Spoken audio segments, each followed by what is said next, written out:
Assalamualaikum warahmatullahi wabarakatuh. Perkenalkan saya Febrian Abdurrahim dengan NIM C0D023031 dari Fakultas Ekonomi dan Bisnis.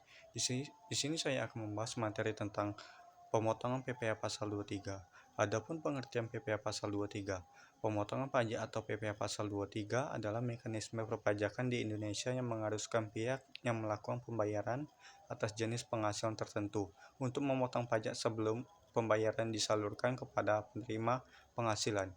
PPh pasal 23 dikenakan pada berbagai objek termasuk 1. Dividen, penghasilan dari perusahaan yang dibagikan kepada pemegang saham. Yang kedua, bunga, penghasilan dari simpanan, pinjaman, atau instrumen keuangan. Ketiga, royalti, imbalan atas penggunaan kekayaan intelektual. Keempat, imbalan jasa, pembayaran untuk jasa tertentu yang diberikan seperti sewa. Selanjutnya, objek pemotongan PPh pasal 23. Pemotongan PPh pasal 23 dikenakan atas jenis penghasilan tertentu yang diterima oleh wajib pajak. Berikut adalah objek pemotongan tersebut. Yang pertama, 1. Dividen, penghasilan yang diterima oleh pemegang saham dari laba perusahaan. Yang kedua, bunga, penghasilan yang diperoleh dari simpanan, pinjaman, atau instrumen keuangan lainnya, termasuk bunga dari deposito dan obligasi. Yang ketiga, royalti, imbalan yang diterima atas penggunaan hak kekayaan intelektual seperti paten, merek dagang, dan hak cipta. Yang keempat, imbalan jasa, pembayaran untuk jasa tertentu yang diberikan termasuk tetapi tidak terbatas pada jasa profesional seperti konsultan, akuntan, dan pengacara. Yang kelima, imbalan lain-lain, penghasilan lain yang secara spesifik diatur dalam ketentuan perpajakan seperti imbalan untuk kerja sama atau penyelenggaraan acara. Selanjutnya contoh soal objek pemotong PPh pasal 23. Yang pertama, dividen. PT Maju Jaya mengeluarkan dividen sebesar 10 juta kepada pemegang saham. Hitunglah besaran PPh pasal 23 yang harus dipotong oleh perusahaan. Jawabannya, tarif pemotongan untuk dividen adalah sebesar 15%. Jawabannya, PPh 15% dikalikan 100 juta sama dengan 15 juta. Yang kedua, bunga. Seorang wajib pajak menerima bunga sebesar 500 juta dari deposito dari bank. Hitunglah PPh pasal 23 yang harus dipotong. Jawabannya, tarif pemotongan untuk bunga adalah 15%.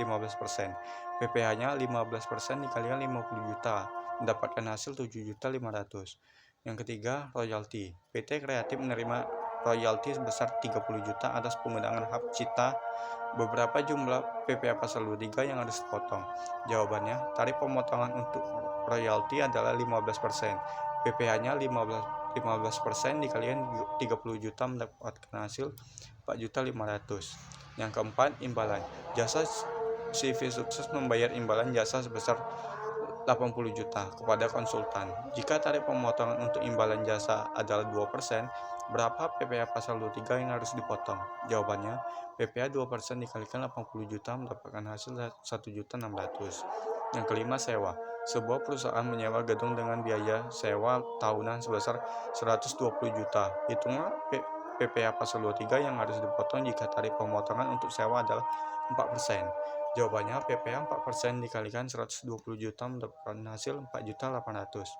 Selanjutnya, tarif pemotongan PPh pasal 23. Berikut adalah tarif pemotongan PPh pasal 23 berdasarkan jenis penghasilan. Yang pertama, dividen. Tarif pemotongannya 15%, contohnya penghasilan dari laba yang dibagikan kepada pemegang saham. Yang kedua, bunga. Tarif pemotongan 15%.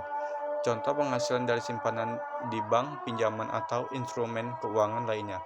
Ketiga, royalti. Tarif pemotongannya 15%. Contoh imbalan atas penggunaan hak kekayaan intelektual seperti paten atau hak cipta.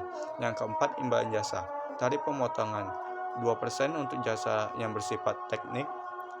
Yang 4% untuk jasa lainnya yang tidak disebutkan secara khusus. Yang contohnya pembayaran untuk jasa konsultan, sewa, atau jasa profesional lainnya. Selanjutnya, tujuan pemotongan PPh pasal 23. Pemotongan PPh pasal 23 memiliki beberapa tujuan penting, antara lain Yang pertama, meningkatkan penerimaan pajak. Yang kedua, mendorong kepatuhan pajak. Yang ketiga, efisiensi administrasi perpajakan. Yang keempat, transparansi dan akuntabilitas. Yang kelima, insiden bagi wajib pajak patuh. Yang keenam, dukungan untuk pembangunan ekonomi. Sekian presentasi dari kami. Jika ada salah kata, kami mohon maaf. Kami tutup. Wassalamualaikum warahmatullahi wabarakatuh.